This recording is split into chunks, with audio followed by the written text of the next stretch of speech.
तो आज के फाइनेंशियल फॉर्मूले हैं, ये है एमोर्डिग्रेस एंड एमोरलिंग।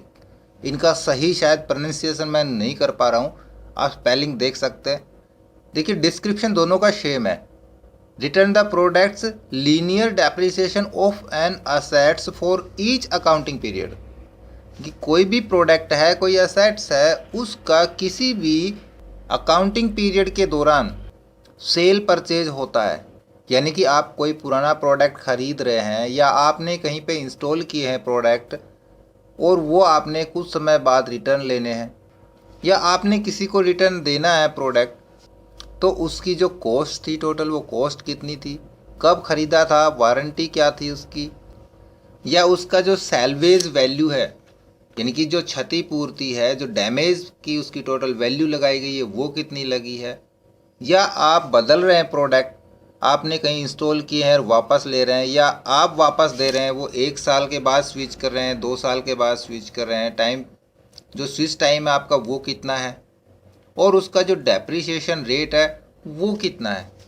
ये सारा कैलकुलेट करने के बाद जो रिजल्ट आएगा वो होगी उस प्रोडक्ट की एक्चुअल कीमत जो उस वक्त वापस लिया जा रहा है, रिटर्न किया जा रहा है। तो ये दोनों फॉर्मूले जिनका डिस्क्रिप्शन आप देख रहे हो सेम है, लेकिन काम अलग अलग है, और दोनों का काम मैं आपको समझाता हूँ। मैं यहाँ पे यूज़ करता हूँ सबसे पहले तो AMORDEGRC, मैं इसको बोल रहा हूँ एमोर्डिग्रेस, ठीक है। तो हम यूज़ करते हैं equal to AMORDEGRC, bracket start करेंगे। तो देखिए यहाँ पे इसके आर्गुमेंट में देखिए सबसे पहले पूछ रहा है कॉस्ट।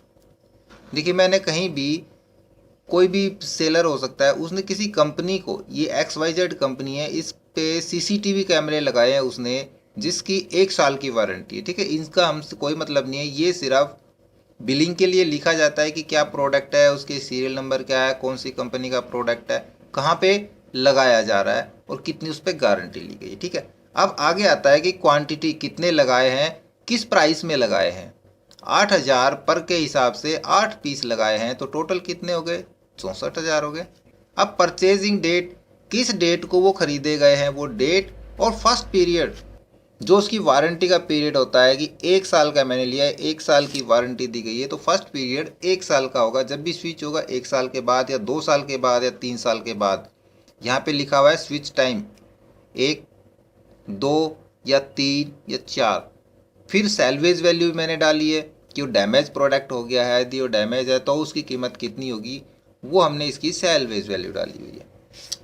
डेप्रिसिएशन कितना आया उस प्रोडक्ट पे, 2% के हिसाब से डेप्रिसिएशन लगाया है ना।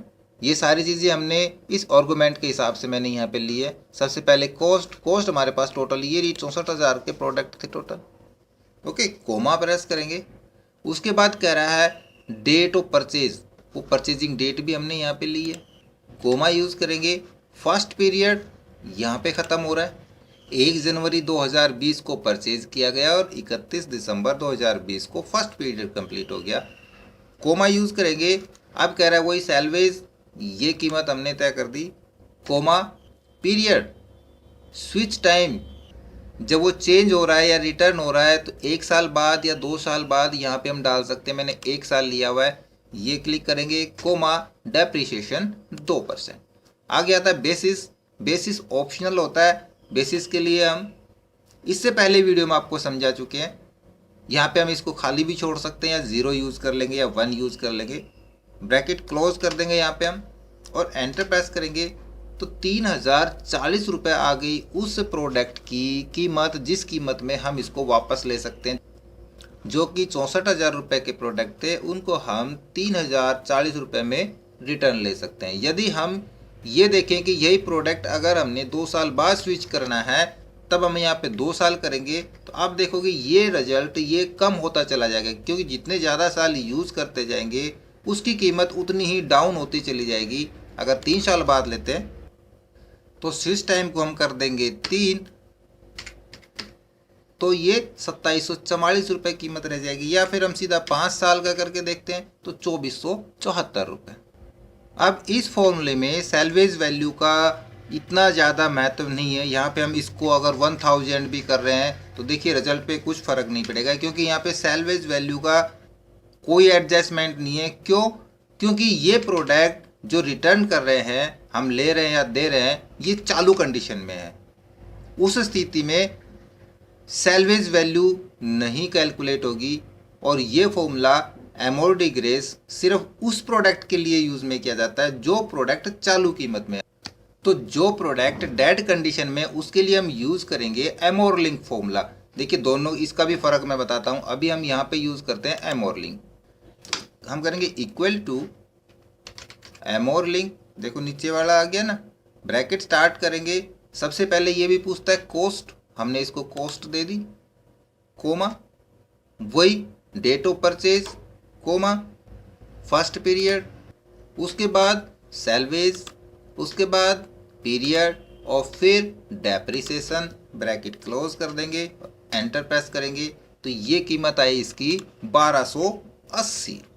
अब देखिए यहाँ पे मैं पीरियड चेंज करता हूँ। सबसे पहले तो स्विच टाइम मैं करता हूँ 1 साल का, तो यहाँ पे देखो ये चेंज होता है, इस पर कुछ फ़र्क नहीं पड़ता क्योंकि इसकी कीमत फिक्स है। हमने इसको डेड मान के लगाया है, तो डेड अगर प्रोडक्ट है तो वो 1 साल बाद लें या 5 साल बाद उसको रिटर्न करें तो उसकी कीमत सेम रहेगी, क्योंकि जो चीज़ 1 साल में डेड है, नहीं चल रही है, वो 5 साल में भी वैसी डेड रहेगी, यूज़ थोड़ी हो रही है।